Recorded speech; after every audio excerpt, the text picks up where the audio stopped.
这一下吧，重点，别含糊。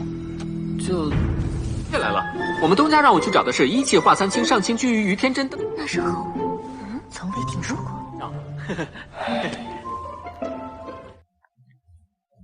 Sebuah kilas balik kemudian menunjukkan bahwa tulisan di kertas tersebut sebenarnya telah dihapus oleh Jing Xuan saat awak kapal mengamankannya dengan melemparnya ke laut, sehingga satu-satunya dewa yang mengetahui isi kertas tersebut adalah Jing Xuan. Maka selamatlah Xiao Ji kali ini. Namun tiba-tiba, Cheng Rong tak terima dengan alasan aneh tersebut dan menyerang Xiao Ji dengan bola api menyala. Beruntungnya Jing Xuan kemudian menahan laju dari bola api tersebut agar tak mengenai Xiao Ji. Lagi-lagi dengan kelicikannya, Xiao Ji pun berkeli dan melakukan sebuah pembelaan karena serangan brutal yang Cheng Rong lakukan tadi.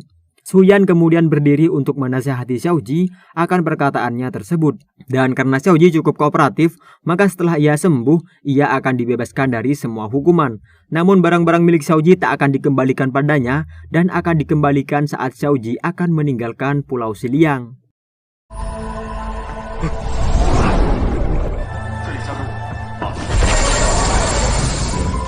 1、2、3什么的草，我没听说过，也不是命吧？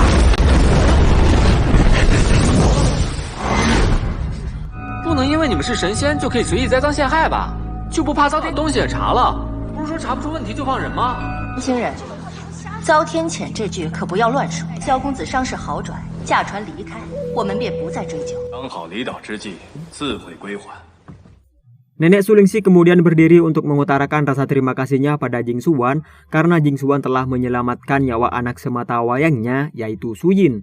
Berikut juga hampir semua dewan sidang kecuali keluarga Cheng Huo. Cheng Huo kemudian menanyakan identitas asli dari Jing Xuan dan dari mana asalnya, yang kemudian Jing Xuan menunjuk Xiao Ji dan mengatakan bahwa ia datang ke Pulau Xiliang bersama Xiao Ji. Dan berbagai alasan lain kemudian ia utarakan untuk mengelabuhi semua orang. Namun Cheng Huo tak mau percaya begitu saja dan menekan Jing Xuan untuk jujur padanya. Namun dengan kepintarannya lagi dan lagi ia pun mengelabui seluruh orang yang ada di tempat sidang tersebut. Jing Xuan kemudian berpura-pura tak tahu dan mengatakan akan kembali ke dunia, yang sesaat setelahnya dijelaskanlah bahwa tempat tersebut terisolasi dari dunia luar karena hukuman dari dewa terkuat di antara mereka.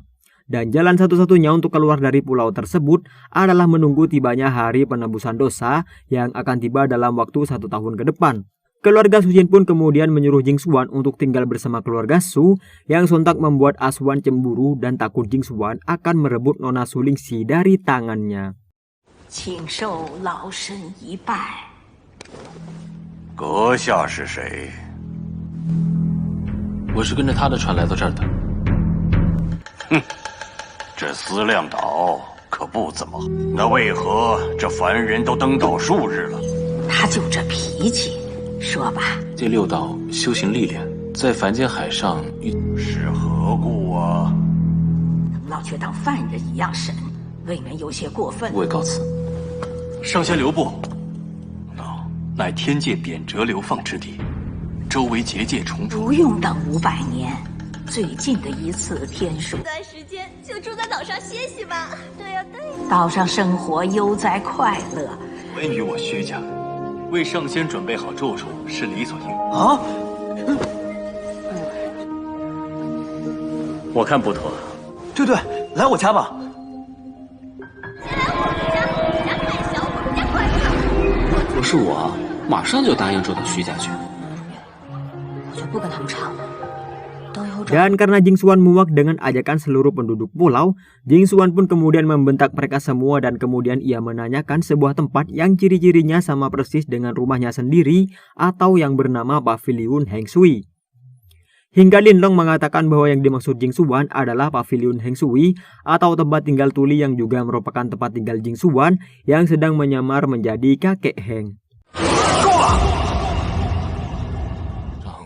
是否有地势高耸？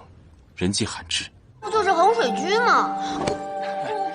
Singkat cerita, kini Feng Yan sedang berkultivasi di tempat yang cukup menenangkan. Di sana kemudian ia melihat sebuah makhluk aneh yang menguasai rasi bintang sedang melakukan sebuah ritual aneh.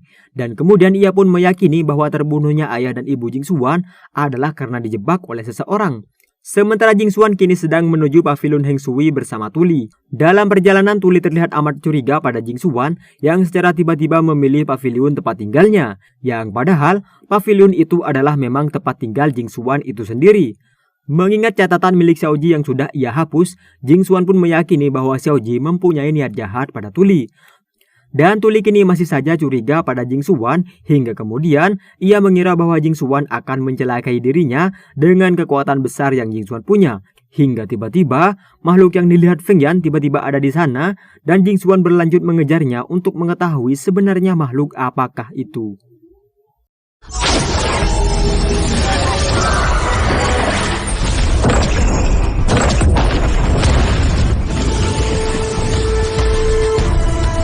阁下躲在雾里，是害羞吗？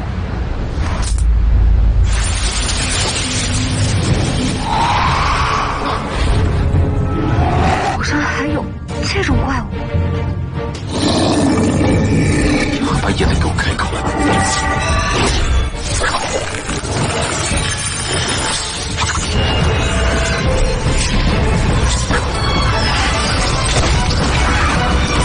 闪开！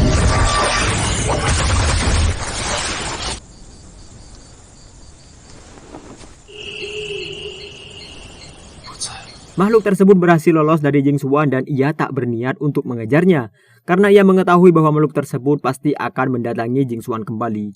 Dan terlihatlah Jingxuan memarahi Tuli karena Tuli tak mendengarkan ucapannya untuk tetap diam di tempat. Asuan yang keahliannya membuat parfum kini ia terlihat sedang menumbuk sebuah bahan penting dari parfum buatannya. Dan sesaat setelahnya muncullah percikan api yang melewati kediaman tempat tinggalnya.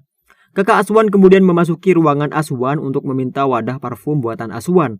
Setelahnya Asuan pun menanyakan bagaimanakah hasil rapat dari keluarganya. Hingga kemudian kakak Asuan mengatakan akan segera menghabisi Tuli. Namun tanpa disadari ayah mereka berdua memergoki percakapan tersebut. Hingga kakak Asuan berkelit agar ayahnya percaya akan ucapannya tersebut. Ayahnya kemudian dengan bergegas mengatakan bahwa Asuan belum siap mendengar hasil rapat, dengan kata lain ia masih belum cukup umur. Maka Asuan pun pasrah pada perkataan sang ayah tersebut. Dan sang ayah mengatakan agar Asuan tak terburu-buru untuk menikah dengan Sulingxi dan menyuruhnya untuk mengembangkan kemampuannya membuat parfum. Dengan begitu ia sudah dinilai cukup berkontribusi dalam permasalahan keluarga besarnya.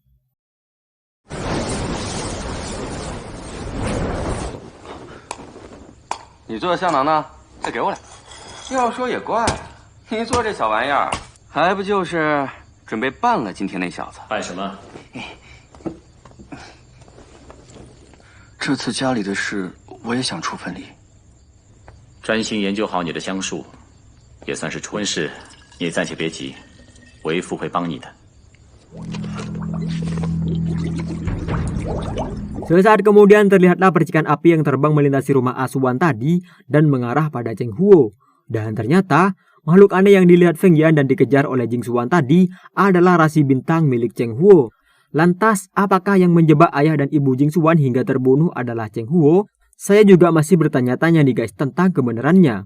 Lanjut, Jingxuan dan Tuli kini masih saja melangkah menuju paviliun Heng Shui. Dan benar saja, Jingxuan pun mencurigai akan makhluk aneh tadi ada sangkut pautnya dengan terbunuhnya ayah dan juga ibundanya. Hingga kemudian langkah mereka terhenti karena Tuli ingin menjelaskan suatu hal pada Jingxuan.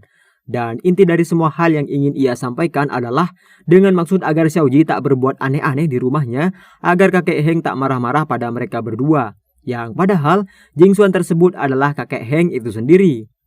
Setelah mengiyakan semua yang Tuli sampaikan, maka mereka pun berlanjut untuk menuju ke paviliun Heng Shui.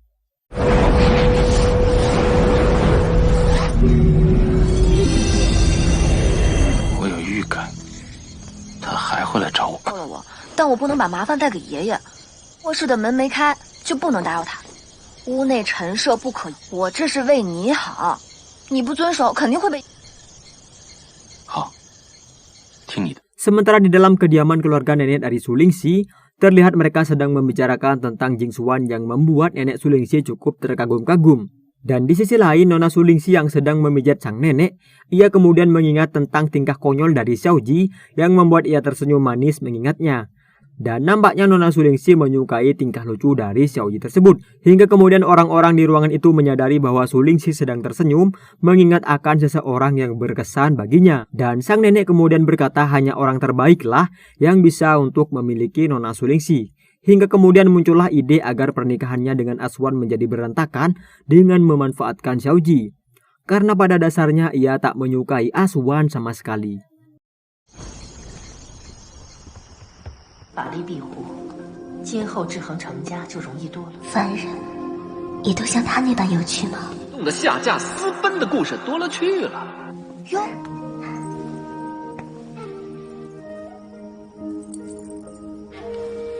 你说什么？我说必须是上上之选，放。 Singkat cerita sampailah Tuli di rumahnya atau pavilion Heng Sui dan ia mendapati kakek Heng benar-benar tak ada di sana.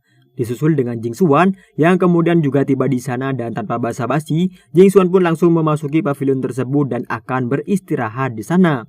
Disusul dengan Tuli yang juga sedang menuju ke dalam rumahnya tersebut. Dan di akhir season ini ditutup dengan Feng Yan yang sedang berada di suatu tempat yang dipenuhi kristal dan terpapang bayang-bayang ayah dan ibu Jing Xuan yang telah diabadikan oleh Feng Yan. Dan terlihatlah Feng Yan sedang melantunkan sebuah pengakuan akan pengorbanan ayah dan ibu Jing Xuan yang membuatnya cukup tersentuh. Dan tamatlah sudah kisah dari The Aslan of Xiliang kali ini guys. Tapi jangan khawatir, mari kita tunggu saja season keduanya sampai dirilis dan kita bisa sama-sama menikmati kisah dari perjalanan Tuli dan juga Jing Xuan tersebut. Untuk itu terima kasih sudah menonton sampai akhir dan mari kita tunggu saja perilisan season keduanya. Seperti biasa terima kasih dan juga matur sakalangkong.